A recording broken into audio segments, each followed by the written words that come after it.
설교 시작하죠. 넘어져도 아주 쓰러뜨려지지 않는 사람. 넘어져도 쓰러지지 않는 게 아니라 쓰러뜨려지지 않는 사람입니다. 넘어진다, 이거는 능동형으로 돼 있어요. 근데 쓰러뜨려지다, 이거는 쓰러뜨려지지 않다라는 말은 수동형으로 돼 있어요. 이렇게 돼 있어요. Not utterly cast down.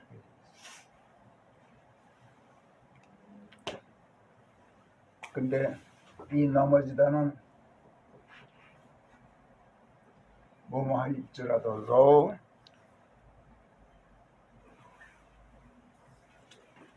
그가 fall 이렇게 돼 있어요. 능동형. 근데 이거는 수동형이에요. 이거 과거 분사 얘기예요.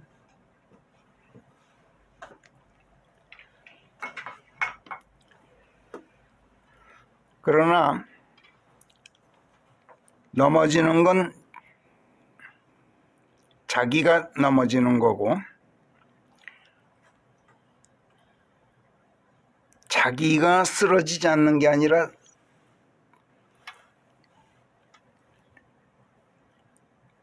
남이 쓰러뜨리고 넘어뜨려서 타동적으로 아주 쓰러뜨려지지 않는 것. 아주 남이 나를 넘어뜨려서 내가 넘어지긴 하는데, 넘어집니다. 안 넘어지는 게 아니에요.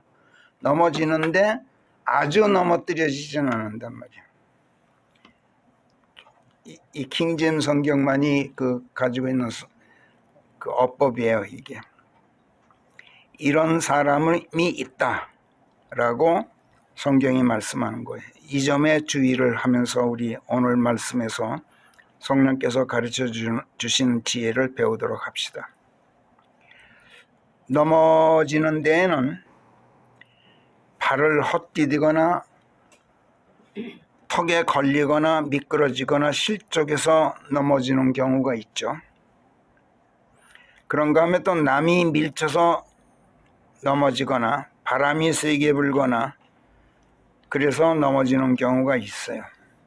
전자의 경우는 자동적인 현상이고 후자의 경우는 타동적인 현상입니다.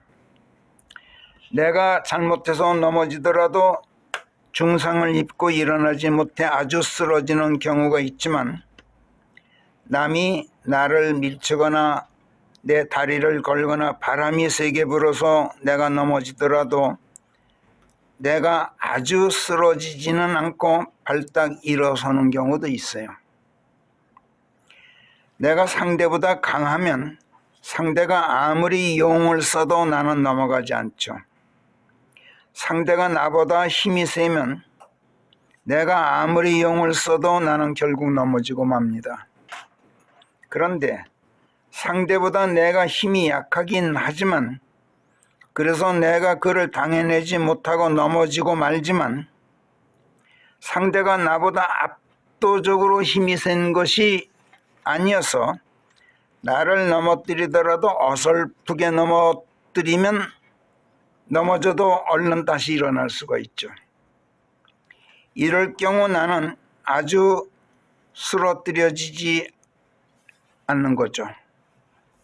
또 상대가 나보다 압도적으로 힘이 세다 하더라도 아주 끈질기고 강인한 투지가 내게 있어서 비록 넘어질지라도 끝까지 굴복하지 않고 죽을 때까지 싸우다가 죽는다면, 이런 경우도 나는 넘어져도 아주 쓰러뜨려지지 않는 경우예요. 자, 그런데 내가 잘못해서 넘어지건 나보다 힘이 센 다른 무엇이 나를 넘어뜨려서 내가 넘어지건, 아무튼 내가 넘어지기는 하는데 어설프게 넘어지는 것도 아니고 끝까지 굴하지 않고 싸우다가 죽을 만큼 그렇게 끈질기고 강인한 투지가 내게 있는 것도 아닌데 내가 아주 쓰러뜨리지 않는 경우가 또 있어요. 세상이 나를 넘어뜨리거나 세상 사람들이 넘어뜨려서 넘어지거나 또는 내가 실수해서 넘어지거나 할 때 다시 몸을 추스리고 힘을 길러 일어서는지라 아주 쓰러뜨려지지 않는 사람은 얼마든지 있을 수 있어요. 그러나 여러분, 하나님께서 넘어뜨리신다면 어떨까요? 얘기가 다르죠. 하나님께서 넘어뜨리시는데 아주 쓰러뜨려지지 않을 자가 어디 있겠어요? 하나님은 고사하고 마귀가 넘어뜨려도 아주 쓰러뜨려지지 않고 버틸 수 있는 사람은 없습니다. 마귀는 고사하고 국가나 민족이나 한 개인이라도 압도적으로 힘이 세면, 상대가 그렇게 힘이 세면 쓰러뜨려지지 않을 사람 또 없어요. 그러나 그럼에도 불구하고 성경은 아무리 상대가 강하더라도, 그래서 버티지 못하고 내가 넘어지더라도 아주 쓰러뜨려지지 않는 사람이 있다, 이렇게 말씀하는 거예요. 이게 오늘 시편 37편 24절이 말씀하는 넘어져도 아주 쓰러뜨려지지 않는 사람인 거예요. 어떤 사람이 그런 사람일까요? 하나님의 손으로 붙들고 계신 사람이 그런 사람이다, 이렇게 24절이 말씀해요. 24절 우리 다시 한번 읽어봅시다. 24절만 시작. 그는 넘어져도 아주 쓰러뜨려지지는 않으리니 이는 주께서 당신의 손으로 그를 붙들고 계심이라. 하나님께서 다른 사람의 힘을 빌려서 나를 붙들고 계신 게 아니라 친히 당신의 손으로 나를 붙들고 계시다는 거예요. 근데 그 손이 보입니까? 안 보이죠? 하나님은 숨어서 나를 붙들고 계셔요. 그 붙들고 계신 하나님, 내가 아무리 찾아봐도 찾을 수가 없어요. 숨어 계셔요. 당신을 드러내지 않으셔요. 그런데 나를 붙들고 계셔요. 욥기에서 욥이 그걸 고백합니다. 하나님께서 당신의 손으로 친히 붙들고 계시다고 해서 절대로 넘어지지 않는 게 아니라, 그럼에도 불구하고 사람은 인생에서 적어도 한 번 이상은 넘어지는 게 보통입니다. 노인의 특징 중 하나가 잘 넘어진다는 점이죠. 넘어지기만 한다면야 별 문제가 없겠는데, 넘어지면 뼈가 부러진다든지 심한 타박상을 입게 된다든지 해서 몸의 거동이 아주 심각하게 불편해진 노인들을 우리가 주변에서 많이 봅니다. 넘어져서 다친 내 친구들이나 우리 동네 늙은이들을 보니까 낙상사고를 분수령으로 해서 그 전후 생활 양상이 아주 판이하게 달라진 모습을 보게 됩니다. 얼마 전까지만 해도 주말이면 등산까지 다니던 그런 노인이 낙상사고를 당하고 병원에 한두 달 입원해 있다가 퇴원하고 나서는 지팡이 짚고도 거동이 어렵거나 아예 휠체어 신사가 된 경우도 있어요. 그런데 넘어지지 않거나 넘어져도 발딱 일어나는 늙은이가 있죠. 한자말로 부도옹이라 그럽니다. 아니 불자, 넘어질 도자, 늙은이용, 넘어지지 않는 늙은이란 뜻이에요. 넘어지지 않는 늙은이가 있어. 부도옹, 오뚜기 말이에요. 오뚜기.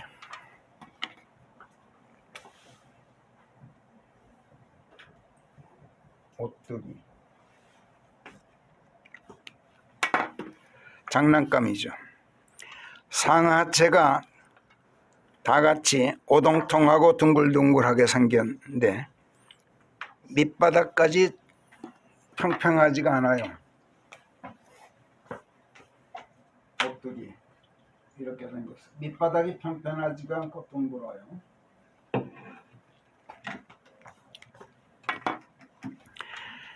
그래서 그 자세가 항시 불안정해서 바닥에 놓으면 넘어질 듯 흔들거리죠. 넘어뜨리면 넘어지긴 해요. 그러나 넘어지더라도 절대로 넘어뜨려진 채 그냥 있지 않고 오뚝 일어서요. 그래서 그 이름이 오뚜기예요. 오뚜기가 이처럼 오뚜기일 수 있는 것은 상체는 가벼운데 무거운 추가 하체 밑바닥에 숨겨져 있어요. 여기 속에 납덩어리를 넣어놨어요.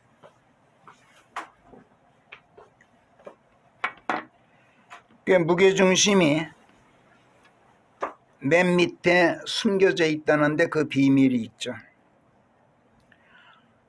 선박이 세찬바람 거친 파도에 요동치면서도 잘 가라앉지 않는 것은 마찬가지로 무게중심이 배 밑바닥에 있기 때문에 그래요. 오뚜기는 이처럼 아무리 내던져지고 쓰러뜨려져도 발딱발딱 일어서기 때문에 언제나 행복합니다. 오뚜기는 그래서 백이면 백 다 싱글벙글 행복한 웃음을 짓고 있지 울상을 하고 있는 오뚜기는 없어요. 오뚜기 보셨죠? 던질 때마다 오뚝오뚝 일어서면서 방글방글 웃는 웃음이 마치 영영 죽겠지 하고 놀리는 것 같아.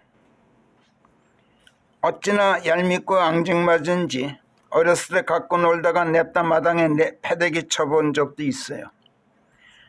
제가 어렸을 때 일본 사람들이 오뚜기를 참 좋아해요.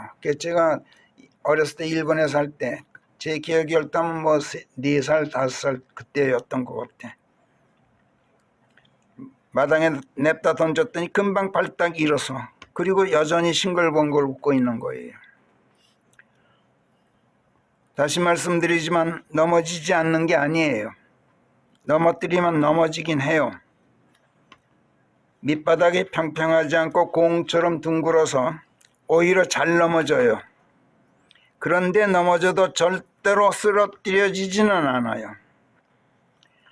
시편 37편 24절은 하나님께서 붙들고 있는 사람이 그렇다고 말씀해요.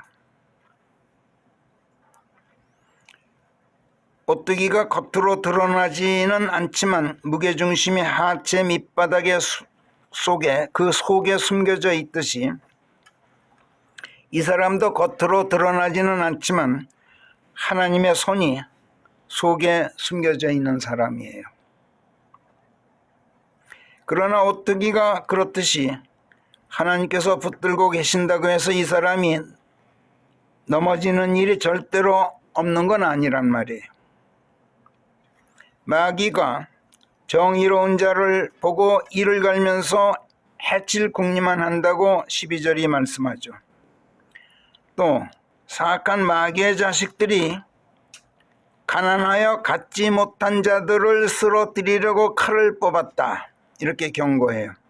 또 언행이 반듯한 자를 죽이려고 활시위를 당겼다. 이렇게 경각심을 불러일으키고 있듯이 마귀가 마음 먹고 넘어뜨리고 또 마귀의 자식들이 칼을 휘두르면 하나님의 손이 붙들고 계신 사람도 넘어지게 돼 있어요.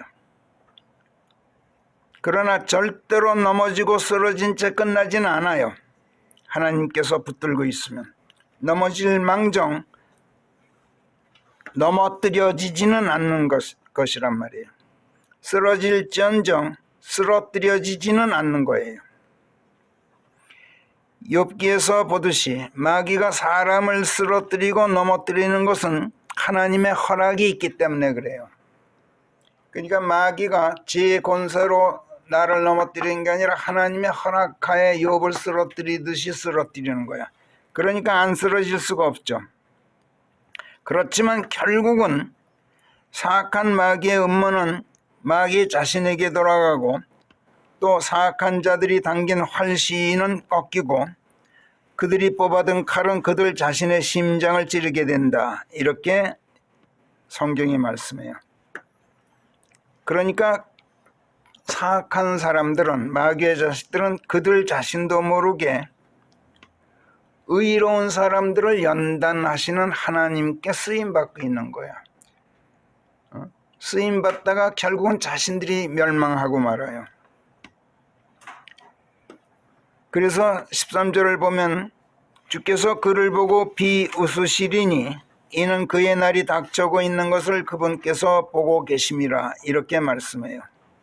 교리적으로는 물론 대환란 때, 대환란이 끝나고 이 세상 종말 때를 이야기합니다마는 그렇다고 해서 꼭 미래로만 가지고 갈 필요가 없어요. 지금도 일어나고 있는 사실이에요.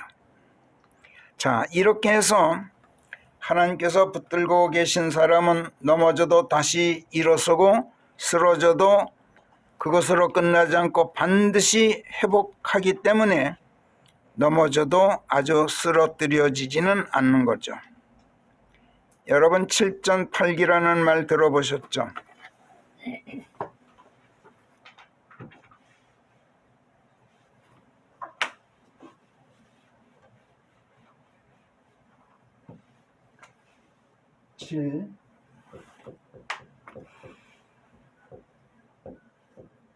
아마 이렇게 쓸 거예요. 8, 예. 7번 넘어지고 8번째 일어선다, 이런 뜻이죠. 7번 넘어졌다가 8번째 가서 재기하는 거.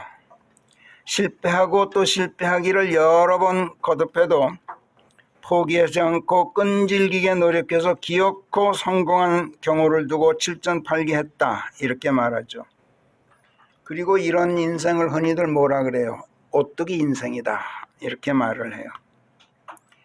말이 나온 김에 다시 생각해 보니 7전8기란 말 자체도 예사로운 말이 아니에요. 생각해 보세요. 실패하고 또 실패하기를 거듭하다가 재기하는 것을 왜 하필이면 7전8기라 그럴까? 생각해 봤어요. 왜 6전7기가 아닐까요? 왜 8전9기라 하거나 9전10기라 하지 않을까요? 7전8기야.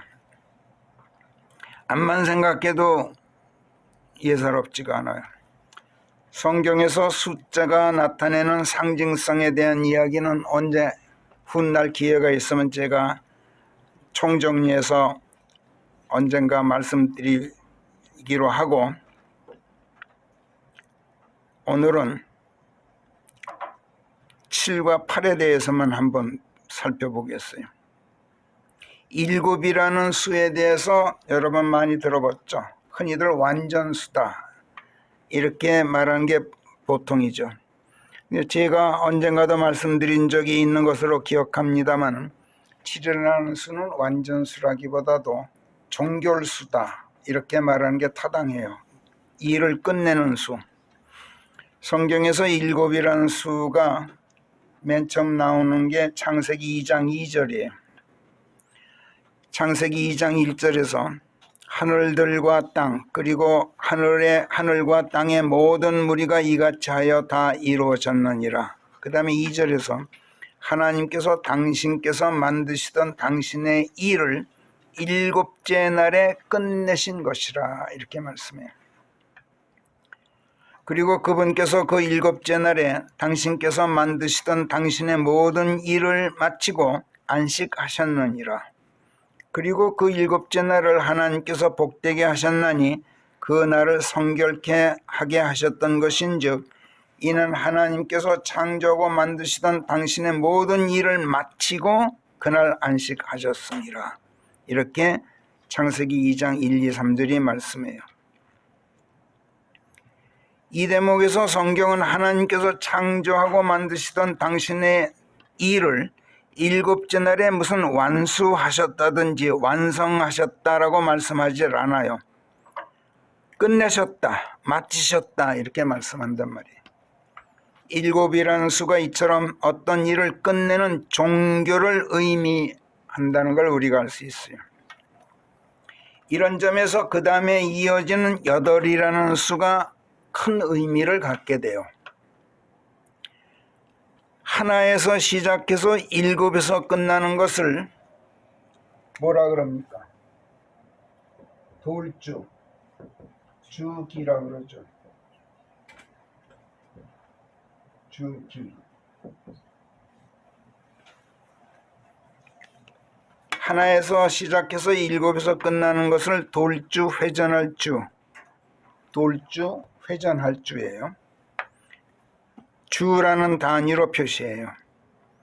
그래서 한 주기가 일곱으로 종결되면 그 다음 새로 시작하는 새 주기가 여덟로 시작해요. 여덟이라는 수로.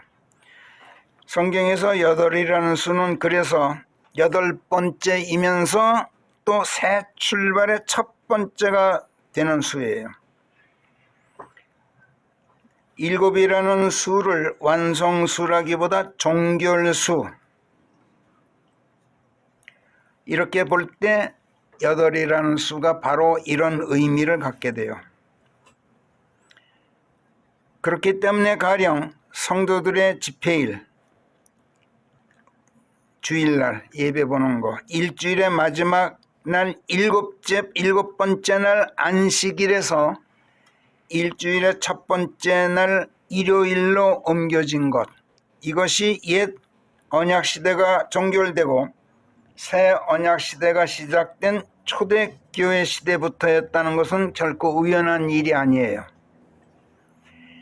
여덟이라는 수가 일곱이라는 수를 옛 것으로 종결시켰어요. 그리고 새롭게 시작한단 말이에요. 이렇게 볼 때 실패하고 또 실패하기를 거듭하다가 재개하는 것을 6전 7기라 하거나 8전 9기라 하거나 9전 10기라 하지 않고 유독 7전 8기라 이렇게 말하는 것 또한 우연이 아닌 것으로 생각돼요. 시간이 있다면 연구해 볼 가치가 있어요. 하나님께서 붙들어 주시는 곧 그리스도인들이죠. 하나님의 사람들. 그리스도인들은 실패를 거듭하더라도 반드시 다시 일어나 새로 시작하는 사람들이에요. 그리스도인들은 그래서 오뚜기들이에요. 오뚜기 여러분들 정말 보셨어요? 정춘희 자매님 봤을 것 같아. 보셨죠? 어? 애들? 오뚜기 보셨죠? 예. 가지고 놀아보셨어요? 아니요, 저는 모르겠고 우리 애들. 예. 오뚜기 모습 한번 보세요. 오뚜기 식품. 예? 오뚜기 식품. 그거는 오뚜기 식품은 이거예요. 조심하세요. 오뚜기 식품은 이겁니다. 이거는 오뚜기예요. 나도 수상해서 찾아봤어. 그랬더니 오뚜기 식품은 이거야. 맞아요. 이거 모양이 어떻게 생겼어요? 팔자 아니에요? 네. 그것도 이상하죠? 팔은 새로 시작하는 수예요. 여덟이면서 첫 번째예요. 그리스도인은 오뚜기야. 새로 시작하는 사람이야. 매일.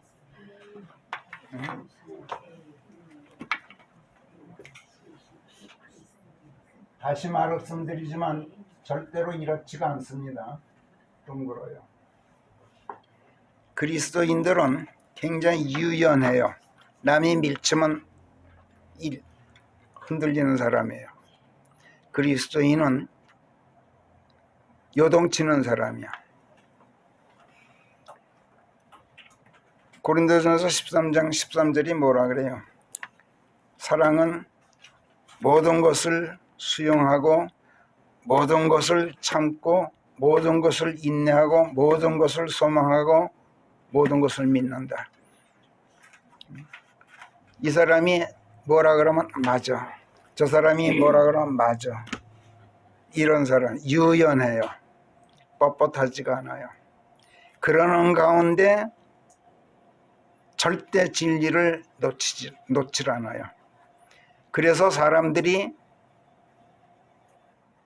결국은 하나님의 진리를 따르게 만들어요. 유연하단 말이야. 그리스도인 뻣뻣하면은 절대로 안 돼요. 오뚜기 같아야 돼요. 그런데 절대로 넘어지진 않아요. 넘어져요. 넘어지는데 쓰러뜨려지진 않는단 말이에요. 발딱발딱 일어서요. 하나님께서 보이지 않는 손으로 붙들고 계시단 말이에요. 하나님께서 붙들어 주시니 한 번도 안 넘어지면 좋겠죠. 근데 이거 과욕이에요. 과욕이기 전에 하나님께서 붙잡아 주시니까 한 번도 안 넘어져야지라는 생각 자체는 하나님의 인간 경영에 대한 반기를 드는 거예요. 성경의 교리를 무시하는 교만이에요. 그건. 왜? 하나님께서는 세상 사람들을 세상에서 불러내 생명길 안으로 들어오도록 하신 다음에 여기에 순종한 사람들을 구원하시고 그 구원을 완성할 수 있도록 많은 시련과 시험들을 통해서 고난들을 겪으며 정금같이 순수해지도록 연단하셔요. 순종하지 않고 하나님의 생명길로 불러들이는데도 거부하고 세상에서 세상 폐역 속에 있기를 고집하는 사람들은 하나님께서 내버려 두셔요. 연단도 안 해요. 또 세상 일에서 성공하게도 하시고 형통하게도 하셔요. 그러니까 그런 사람들을 보고 네가 시샘하지도 말고 속 태우지도 말아라. 하나님께 맡겨라. 1절 2절에서 그걸 그렇게 말씀하는 거예요. 그러나 하나님께 순종하고 하나님의 길에 들어선 사람들은 구원하신 다음에 그 구원을 완성할 수 있도록 연단하신단 말이에요. 왜 연단하실까요? 하늘에 올라가려면 순수하게 연단되지 않고는 올라갈 수가 없어요. 그래서 그래요.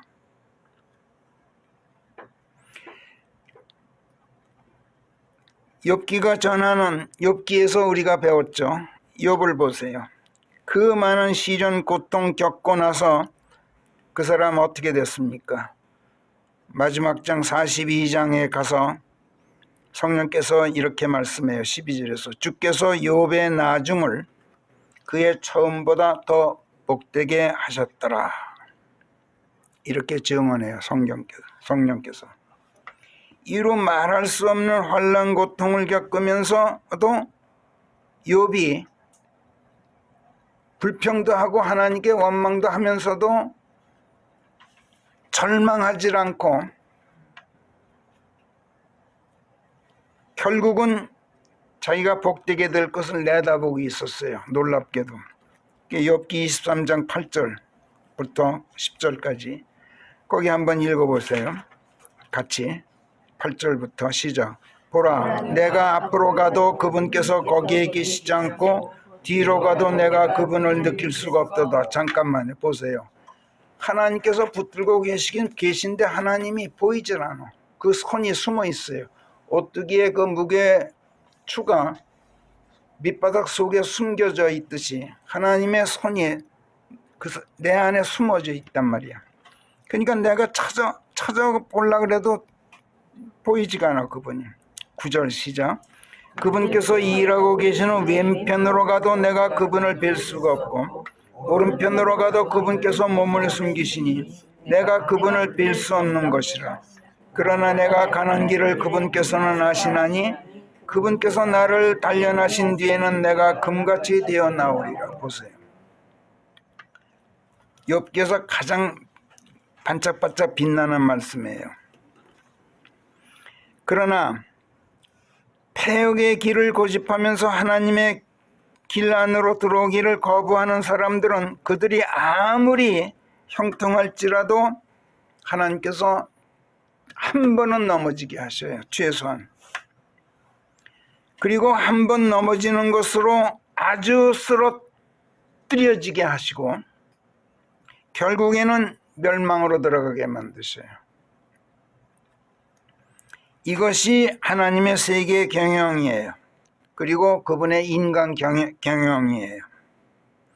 하나님께서는 당신의 부르심에 순종해서 하나님의 길 안으로 들어온 사람들을 시련에 처하도록 하셔도 고난을 겪다가 넘어져도 아주 쓰러뜨려지게는 하지 않으셔요. 성경은 이에 대해서 고린도전서 10장에서 12, 13절에서 자기가 서 있다고 자만하거나 교만하지 말고 넘어지지 않도록 조심하라는 뜻으로 하나님께서 시험 들게 하시지만 그래도 능히 당해낼 수 있는 것 이상으로 시험 들게 하지는 않으신다. 또 시험과 함께 피할 길도 반드시 만들어 주셔서 그 시험을 통과하며 단련되도록 하신다. 이렇게 증언해요. 그렇기 때문에 고난과 역경에 처해서 7번이 아니라 10번, 100번 넘어지더라도 절망하거나 불평하거나 낙심하지 말아야 하겠죠. 고린도 10장으로 가서 우리 10절부터 13절까지 같이 읽어봅시다. 고린도전서 10장 10절부터 시작. 그들 중 일부가 불평하다가 그 멸하시는 분에게 멸망당하였나니 그같이 너희도 불평하지 말라. 무릇 이런 일들은 모두가 본보기로 그들에게 일어났느니라. 그리하여 세상의 종말들을 눈앞에 두고 있는 우리에게 권면이 되라고 그런 것들이 기록되었느니라.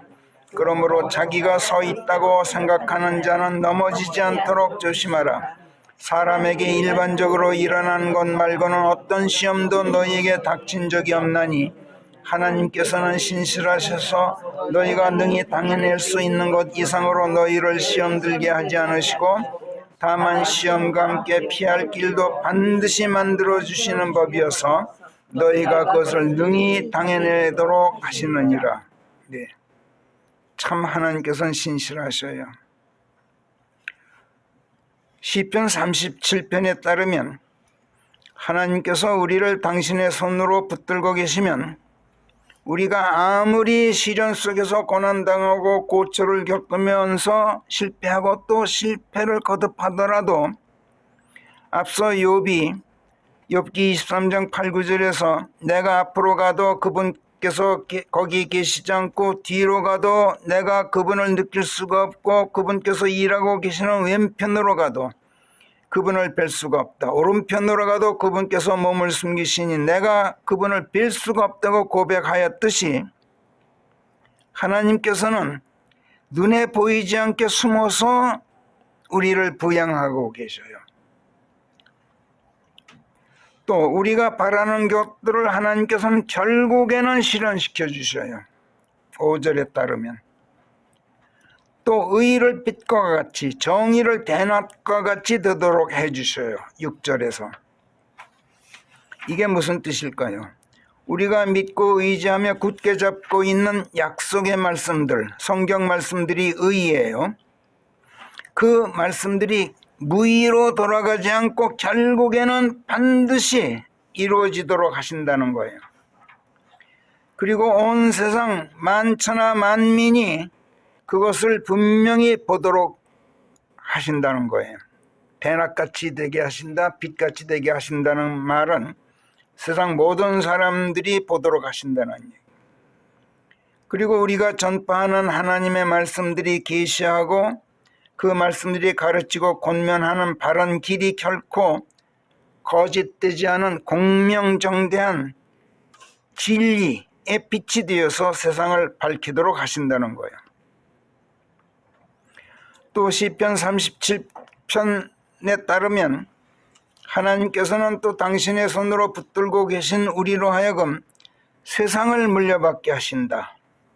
땅을 물려받게 하신다. 이렇게 11절 22절에서 말씀하죠. 또 넘치는 평강 안에서 우리 자신을 즐기게 하신다. 평강 안에서 즐겁게 하신다가 아니라 평강 안에 있는 우리 자신을 즐기게 하신단 말이에요. 여러분, 우리가 무엇을 즐기는 것보다 우리 자신을 즐기는 만큼 즐거운 일이 없는 거 아세요? 예를 들면 재미있는 영화를 본다든지 뭐 어떤 좋은 일을 당한다든지 해서 즐거운 것과 내가 나 자신을 즐기는 것과 한번 생각해 보세요. 넘치는 평강 안에서 우리 자신을 즐기게 하신다고 성경은 말씀해요. 12절에서. 또 우리가 물려받는 것들이 세상을 물려받고 땅을 물려받는다는 건 세상에 있는 모든 것, 땅에 있는 모든 것을 물려받는 거예요. 교리적으로는 영원시대 얘기겠죠. 최소한도 영원시대 이전에 천년왕국 시대의 이야기겠죠. 그러나 아까도 말씀드렸듯이 꼭 미래로만 갈 필요가 없어요. 현세에도 얼마든지 일어나는 일이에요. 그 물려받는 것들이 영원하도록 하시며 이렇게 말씀해요. 18절에서 환난 때 부끄럽게 되지 않고 기근의 날들에 배가 부르게 하시고 우리가 걸어갈 발걸음들을 23절인데 참 이게 놀라운 말씀이야. 우리가 걸어갈 발걸음들을 하나님께서 확정해 놓으셔요. 그래서 우리가 그 길 안에서 즐겁도록 하셔요. 우리 그리스도인들은 그 인생 행로가 하나님에 의해서 확정되어 있는 사람들이에요. 즉 운명이 정해져 있는데 그 운명이 하나님에 의해서 확정되어 있는 운명이에요. 앞서 8이라는 숫자 이야기를 하면서 우리 그리스도인들은 그 생김새도 팔자 모양인 오뚜기들이라고 했어요. 우리는 운명의 팔자가 하나님에 의해서 정해져 있는 사람들이에요. 그러니 우리 운명은 절대로 팔자 사나울 수가 없어요. 팔자 사납다는 얘기 많이 들으셨죠? 팔자가 사납다 하더라도 하나님에 의해서 팔자가 고쳐지는 사람들이에요. 팔자 고친다는 말 알죠? 환난 역경 시련 가운데서도 팔자 늘어지게 살 수 있는 사람들이에요. 이 팔자에서 나오는 말이에요. 우리말 참 재밌어요. 팔자 좋다, 팔자 사납다, 팔자 늘어진다, 팔자 고친다. 전부 팔자예요. 운명이란 뜻이에요.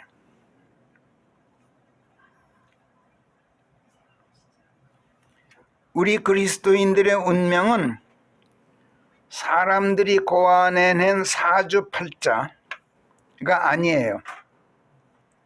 하나님께서 정하신 팔자의 길을 걸으면서 늘 다시 일어나고 늘 새로 시작하고 하나님을 향해서 늘 새 노래로 감사하는 사람들이에요.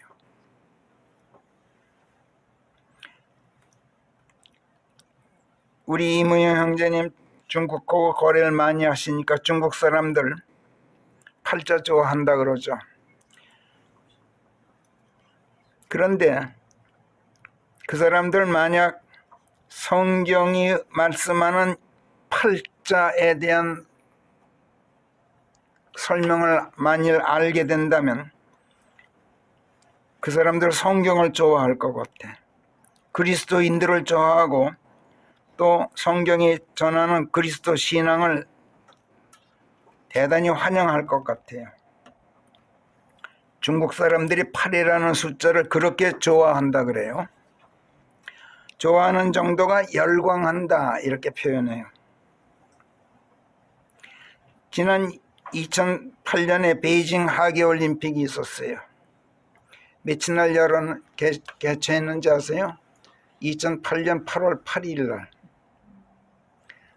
개회식 몇 시 했는지 아세요? 8시 오후. 2008년 8월 8일 오후 8시에 개최했어요. 국가적으로도 그래요. 서울올림픽이 88년에 있었죠. 중국인들이 얼마나 부러워했는지 모른대요, 그때. 그런데 왜 8월 8일에 개최하지 않고 9월 17일이야 하고 굉장히 안타까워했대요. 88올림픽 9월 17일날 개최했어요. 그러니까 중국 사람들이 크게 안타까워서 이 멍청이들아 8월 8일에 했어야지. 8월 8일 너무 더워서 안 했거든, 우리나라에서.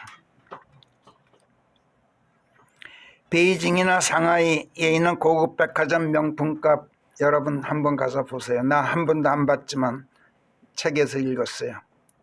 8,888원 명품일수록 무슨 고급 명품백 88,888원 또는 무슨 귀금속 888,888원 날개 돋친 듯이 팔리는데요. 일부러 가격을 그렇게 붙여놔요. 우리나라 아시아나 항공이 인천공항과 베이징 노선을 처음 텄을 때 비행기 편수 8989편 일부러 보통 뭐 102편 뭐 120편 204편 이러잖아. 근데 일부러 아시아나 항공이 마케팅이에요. 8989편 또는 8888편 뭐 이런 식으로 했다 그래요. 왜 그런지 아세요? 중국 사람들 일부러 타게 하려고 대성공을 거뒀다 그래요. 그 사람들이 왜 그렇게 팔자를 좋아하는지 조사해 봤더니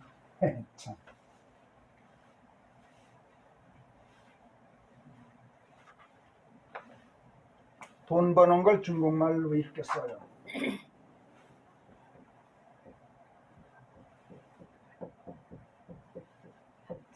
발제. 그리고 발음을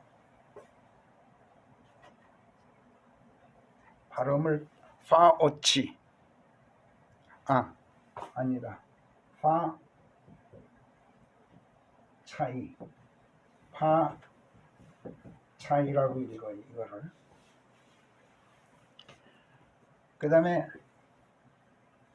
이거 돈 벌다예요.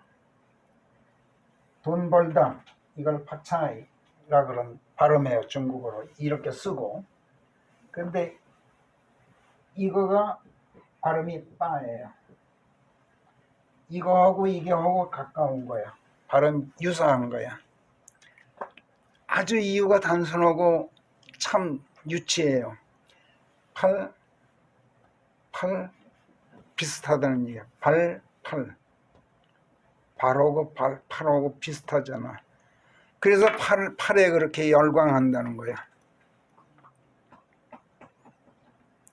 사자는 우리나라하고 똑같아요. 대단히 싫어한대요. 30층 아파트에 30층 아파트 면은 4층이 없고 14층도 없고 24층도 없고 4자 들어가는 건 무조건 없대요. 그러니까 30층 아파트다 그러면 사실은 26층이나 27층밖에 안 되는 거야. 숫자가 빠지기 때문에. 근데 이무영 형제님 조심하세요. 그 사람들 7이라는 숫자는 아주 싫어한대요. 대단히 싫어한대요. 3이라는 숫자도 대단히 싫어한대요. 그래서 무슨 뭐 계약을 한다든지 또 뭐 이렇게 중국인들하고 뭐 할 때 3이라는 숫자고 7이라는 숫자는 피하는 게 좋다 그래요. 아주 싫어한다 그래요. 그 이유도 제가 다 조사해 봤는데 나중에 시간 있으면 내 말씀드릴게요. 자동차 번호가 만약에 8888번 또 전화번호가 만일에 88888번 그러면은 수천만 원 프리미엄이 붙는데요. 보통 사람은 못 갖는데요. 아주 특권층이나 가지고 있다 그래요. 그 번호를. 그러니 이런 사람들이 8이라는 수가 갖고 있는 성경적 의미까지 알게 된다면 얼마나 좋아하게 될까요? 제가 한번 생각해 봤어요. 제게 한번 어떤 중국 사람에게 복음을 전할 기회가 온다면 어떤 성경책이건 8장 8절 말씀을 맨 처음 들려주기로 그래서 조사해 봤어요. 창세기부터 요한계시록에 이르기까지 8장 8절 말씀 중 어떤 말씀이 좋을까 조사해 봤단 말이야. 근데 서운하게도 중국 사람들로 하여금 귀가 솔깃하게 만들 만한 구절이 8장 8절에 별로 많지가 않아요. 제가 찾아본 중에 가장 그런 대로 좋을 법한 말씀이 마가복음 8장 8절. 그리하여 그들이 정말로 먹고 배가 불렀으니 남은 음식 조각을 그들이 걸어 모으니 7강줄이더라. 이게 가장 나은데 하필이면 여기 7강줄이가 나와. 중국 사람들이 그렇게 싫어하는. 그러니까 이것도 딱지야, 이 말씀도. 이 말씀 하면 8장 8절만 생각해서 전하다 보니까 7강줄이가 나오니까 이거 안 된단 말이야. 그 다음 누가복음 8장 8절. 그런데 어떤 것은 좋은 땅에 떨어지니 싹을 틔워 100배로 열매를 맺었느니라 하신 말씀. 이 말씀이 그래도 가장 나은 것 같아. 문제는 이 말씀을 어떻게 구원의 복음으로 연결할지, 이게 문제일 것 같아요. 그 다음 사도행전 8장 8절. 그리하여 그 성읍에 큰 기쁨이 있더라. 이렇게 말씀하는데 이 말씀도 복음과 연결하려면 많은 연구가 필요할 것 같아. 제가 우스갯소리로 지금까지 말씀드린 거예요. 아무튼 그리스도인들은 팔자가 하나님에 의해서 정해져 있는 사람들이어서 넘어져도 아주 쓰러뜨려지지 않고 발딱발딱 일어나서 새로 시작하도록 하나님께서 인도하시고 망하더라도 아주 망하지 않도록 하나님께서 붙들어 주시는 사람들이라는 거예요. 시편 37편의 기록자 다윗은 25절 26절에서 또 이렇게 고백해요. 25절 26절 제가 읽을게요. 내가 지금까지 자라오다가 이제는 바야흐로 나이가 들었느니라. 그러나 의로운 사람이 버림받는 것을 나는 아직 보지 못하였고 그의 씨가 빵을 구걸하고 다니는 것을 여태 본 일이 없느니라. 그는 언제나 자비롭고 남을 도우며 그의 씨가 복받을 길을 닦아놓느니라. 이렇게 말씀해요. 나이가 들어서 늙은이가 되고 나서도 다윗이 지금 여기서 지금까지 살아온 지난 세월을 뭐라고 표현해요? 내가 자라왔다라고 표현해요. 이 또한 성령의 문법이에요. 이거를 킹제임스 성경이 현재 완료형으로 I have been young 이렇게 쓰고 있어요. 내가 직역하면 내가 지금까지 젊었었다 이렇게 번역하기가 쉬운데 이 영이 여기서는 어리다 젊다 이런 뜻이 아니라 잘한다는 뜻이야. 내가 지금까지 growing 성장해 왔다.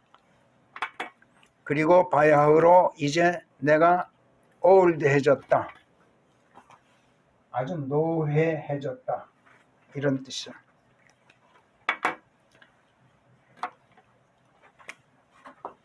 이 말을 히브리어 원문을 보니까 나아르로 돼 있어요. 이게 바로 이 뜻이야. growing이야. 이 영이라는 단어에도 growing이라는 의미가 있어요. 근데 이 사람들이 민중서관 사전만 보고 우리말 그 역본 만든 사람들이 그래서 내가 어려서부터 이렇게 뜯어 고쳤거나 또는 어리던 내가 이렇게 했거나 또 내가 젊은 시절을 보내고 뭐 이런 식으로 번역했더라고. 다 오역이에요. 내가 지금까지 자라오다가 이제는 바야흐로 내가 나이가 먹었다, 늙었다. 그러니까 내가 살 만큼 살았고 볼 만큼 보았고 이해할 만큼 판단력도 생겼고, 그런데 아무리 눈을 씻고 봐도 의로운 사람이 망하는 건 내 못 봤다. 그의 씨가 구걸하고 다니는 건 내가 여태까지 본 일이 없다. 지금 그렇게 증언하고 있는 거예요.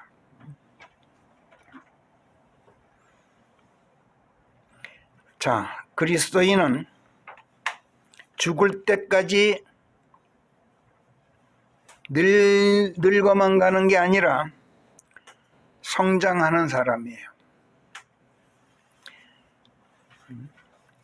그리스도인에게 있어 늙는다는 말은 죽음을 향한 행보가 아니라 영원한 생명을 향해 구원을 완성해가는 성장의 행보예요. 성장하기 때문에 매일 시작해요. 새로 시작해요. 어제의 연속이면서도 오늘 새로 시작한단 말이에요. 팔이야, 팔. 죽음은 끝이 아니라 새로운 시작이에요. 그리스도인에게 있어서. 그리스도인에게 있어서 죽음은 생명으로 들어가는 첫걸음이고 부활을 준비하는 출발점이에요. 우리 그리스도인에게 있어서 죽음은 8이라는 숫자예요. 8, 8인 거예요. 하나님께서는 우리 그리스도인들을 절대로 버리지 않고 영원토록 보존하신다고 28절에서 말씀해요. 또 어떤 발걸음도 미끄러지게 하지 않으시고 심판 때 정죄하지 않으시고 고난의 때 힘이 되어 주신다. 이렇게 말씀해요. 그러니까 넘어져도 쓰러뜨려지지 않는 정도가 아니라 그 외에도 하나님께서 우리에게 얼마나 많은 은총을 베푸시는지 몰라요. 어떠세요? 여러분 이런 은혜 있고 싶지 않아요? 그런데 문제는 어떻게 해야 우리가 이런 은혜 안에 있게 되느냐 하는 거죠. 2022년 금년 이민년이에요. 아까 팔자 얘기를 했는데 원래 팔자란 말은 사주 팔자에서 나오는 거예요.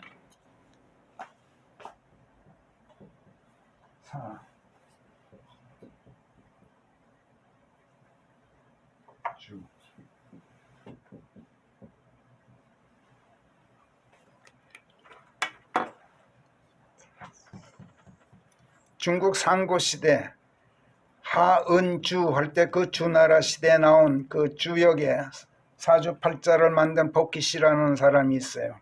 그 사람의 우리나라 태극기에 나오는 괴 있죠. 예? 태극기가 이 사주에서 나온 거예요. 이 사주에서 팔자인데 이민년, 지금 이민년 아닙니까?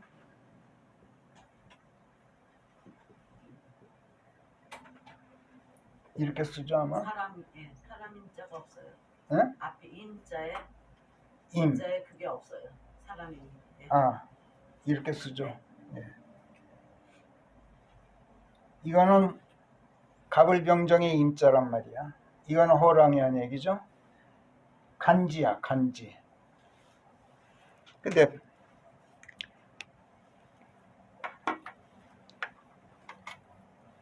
그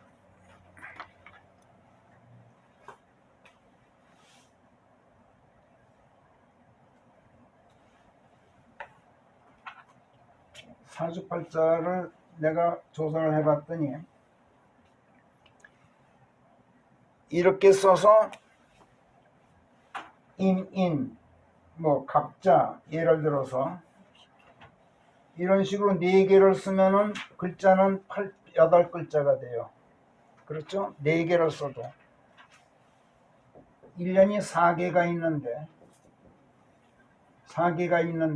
4계절이 있는데 그 4계절을 세분화하면은 4개가 태극기의 4개가 8개로 바뀌고 8개가 또 해서 뭐 64개로 바뀌고 뭐 이런 식으로 되더라고. 어찌됐든 이민년이란 말 자체가 이 사주팔자에서 나오는 그 이름이에요. 간지에서 나온. 어찌됐든 오늘 2022년 이민년 영원히 떠나보내는 마지막 주일인데 이 예배를 통해서 오늘 성령께서 우리에게 이걸 가르쳐 주셔요. 뭘 어떻게 하면 우리가 이 은혜 안에 있게 될까? 뭐라고 가르쳐 주십니까? 하나님께서 당신의 손으로 붙들고 계셔서 넘어져도 아주 쓰러뜨려지지 않으려면 시편으로 돌아가서 3절 보세요. 주를 신뢰하고. 신뢰가 뭐예요? 믿고 맡기는 거예요. 신뢰한다.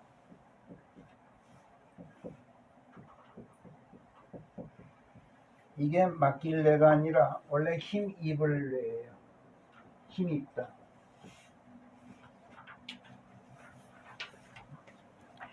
주를 믿고 맡기는데 나를 살리든지 잡아먹든지 마음대로 하시오 이렇게 맡기는 게 아니라 힘을 입는 거야. 하나님의 힘을 내가 입어요. 그분의 파워가 내 파워가 되게 한단 말이야. 그게 신뢰예요. 하나님을 신뢰하고 5절 네 길을 주께 맡기고 7절 사악한 계획들이 먹혀들게 하는 인간을 보고 그래서 그의 길에서 형통하는 자를 보고 네가 속을 태우지 말고 패역의 일꾼들을 보고 네가 시샘하지도 말며 8절 노하기를 그치고 진노를 버리며 어떤 식으로든지 네가 나서서 악을 행하지 말라. 11절 그리고 온유하라. 16절 한 사람의 의인에게 있는 얼마 안 되는 것이 다수의 사악한 자들에게 있는 재물보다 나으니 재물을 탐하지 말라. 18절 바르고 곧은 마음을 지니도록 해라.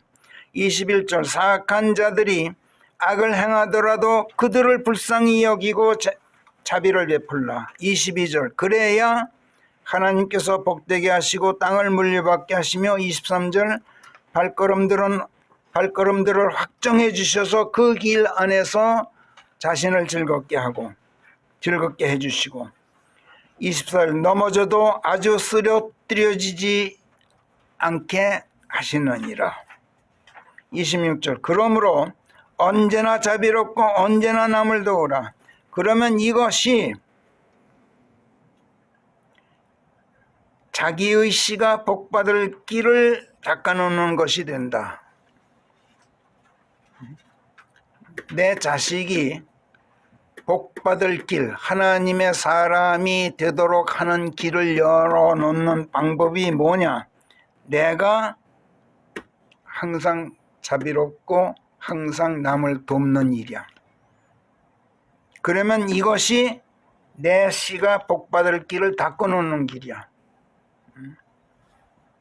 27절 악에서 떠나라 그리고 선을 행하라. 29절 하나님의 말씀들 안에 거하고 말씀들이 그의 안에 거하도록 함으로써 의로운 자들이 되어라. 의로운 자들이 된다는 말은 여러분들 우리 힘으로 의롭게 될 수가 없어요. 의인은 하나님께로부터 와요. 하나님의 말씀이 내 안에 있으면 그 말씀이 나를 의롭게 해요. 31절 하나님의 법이 하나님의 말씀이 그의 마음속에 있도록 하라는 것이다. 7절 주 안에서 잠자코 있는 가운데 참을성 있게 그분을 기다리며 34절 주를 지켜보고 그분의 길을 지키는 가운데 37절 완전한 사람을 눈여겨보고 마음 반듯한 사람을 주목하라. 이렇게 분부하셔요. 그러면 하나님께서 당신의 손으로 붙들고 계신지라 넘어져도 쓰러뜨려지지 않는 은혜 안에 있게 된다. 어떠세요, 여러분? 어려우세요? 어려운 것 같지만 이보다 쉬운 일이 없어요. 하나님께 모든 걸 맡기고 하나님만 지켜보고 있는 것보다 쉬운 일이 어디 있어요? 그렇지 않습니까? 사악한 자들이 형통하는 걸 보고 속을 태우지 않고 하나님께 맡긴 가운데 잠자코 하나님만 지켜보고 있는 것이 힘듭니까? 온유한 가운데 노하기를 그치는 게 그렇게 어려워요? 바르고 곧은 마음 지니기가 힘든 일입니까? 예, 힘들 수도 있어요. 그러나 여러분 그리스도 안에 있으면 힘들고 어려운 일 그분께서 다 하시잖아요. 그렇죠? 원수를 사랑하라. 너를 핍박하는 자를 위해서 기도하라. 어렵죠. 그런데 여러분 그분께서 하셔요. 이게 성경이 말씀하는 역설의 진리라고 우리가 여러 번 배웠죠. 그리스도 안에 있으면 힘들고 어려운 일 그분께서 다 하셔요. 하나님께서 확정해 놓으신 인생길 걷기가 힘들 리가 있겠어요? 그분께서 내 팔자를 다 정해 놓으셨어. 나는 그 길 걷기만 하면 돼. 이보다 쉬운 일이 어디 있어요? 언제나 자비롭고 언제나 남을 돕기가 힘들 수도 있겠죠. 이 또한 하나님께 맡깁시다. 그러면 이것이 우리의 시가 복받을 길을 닦아놓는 일이 돼요. 그러니 힘들어도 해야죠. 이것만은. 악에서 떠나고 선을 행하는 것도 주님 안에 있으면 자동적으로 해결돼요. 의로운 자가 되는 것도 내 안에 거하고 계신 성령께 맡깁시다. 단 한 말씀이라도 내 안에 하나님의 말씀이 거하고 있다면 그 말씀의 모든 것을 우리가 맡기도록 해요. 내 안에 하나님의 말씀 한 말씀이라도 있을 거 아니야. 그 말씀에 맡기란 말이야. 그게 성령께 맡기는 거야. 그러면 주께서 다 하셔요. 어려운 일. 그러면 우리는 어떻게 해야 됩니까? 잠잠고 참을성 있게 하나님만 지켜보고 있으면 돼요. 아무 일도 아니죠, 이거는. 완전한 사람을 눈여겨보고 마음 반듯한 사람 주목하는 건 더더구나 일도 아니야. 그렇잖아요?